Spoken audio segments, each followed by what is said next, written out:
ইসলামী ছাত্র শিবিরের গত 10 বছর আপনারা প্রকাশ্যে রাজনীতি করার, মিছিল করার হিম্মত দেখালেন না। এখানে এসে আপনি সম্প্রীতি ভেঙে বিভাজন সৃষ্টি করে সক্ষমতা জানান দিচ্ছেন। আপনাদেরকেও সেই হুঁশিয়ারি জানাতে চাই আমি। জাতীয়তাবাদী ছাত্ররা যেকোনো একটা ইউনিট যথেষ্ট। জুয়েল ভাই, আমি আপনার কাছে একটু সুস্পষ্টভাবে জানতে চাইছিলাম যে এই যে আপনি আপনি বলছেন, এই আপনিটা কি ছাত্র শিবির নাকি বৈষম্য বিরোধী ছাত্র আন্দোলন, কাদেরকে বলছেন?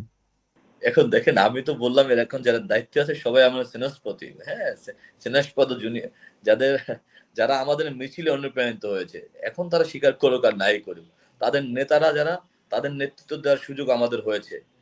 আমি 23 সালেই ফেসিবাদ বিরোধী ছাত্র ঐক্যের মুখপাত্র ছিলাম। সেখানে কিন্তু 15টি ক্রিয়াশীল ছাত্র সংগঠন ছিলেন, যাদের অনুস্পতিমরা আজকে বিভিন্ন নামে বই প্রকাশ করে আজকে দায়িত্বশীল পদগুলোতে রয়েছেন। সুতরাং ওনাদেরকে আমি আবারও বিবেক দিয়ে ভাবতে বলবো। আর ছাত্র শিবির নিয়ে আপনি যেটি বলছেন, এটা আমি তো একজন ছাত্র নেতা কিংবা একজন রাজনৈতিক কর্মীর দূরদর্শিতা থাকতে হয়।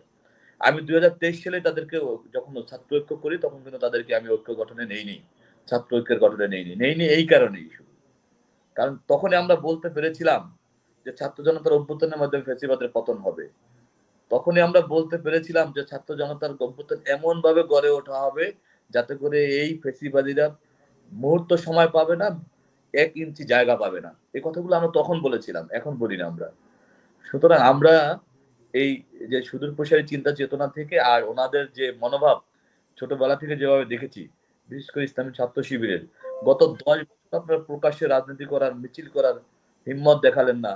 আজকে যখন ফেসিবাদীরা পালিয়ে গেলেন, যখন একটি স্বাভাবিক পরিবেশ, বিএনপি তথা ছাত্র দল যখন চাচ্ছে যে একটি সাম্য মানবিক মর্যাদার বাংলাদেশ গড়ে উঠুক, সম্প্রীতির বাংলাদেশ গড়ে উঠুক, যেখানে আমরা রেইনবো নেশন তৈরি করতে পারবো, আমাদের নেতা দেশনায়ক তারেক রহমান তথা বিএনপির হাইকমান্ড বলেছে আমরা একটা রেইনবো নেশনের দিকে যাচ্ছি, আমরা সোশ্যাল রিকনসিলিয়েশনের জায়গায় যাচ্ছি।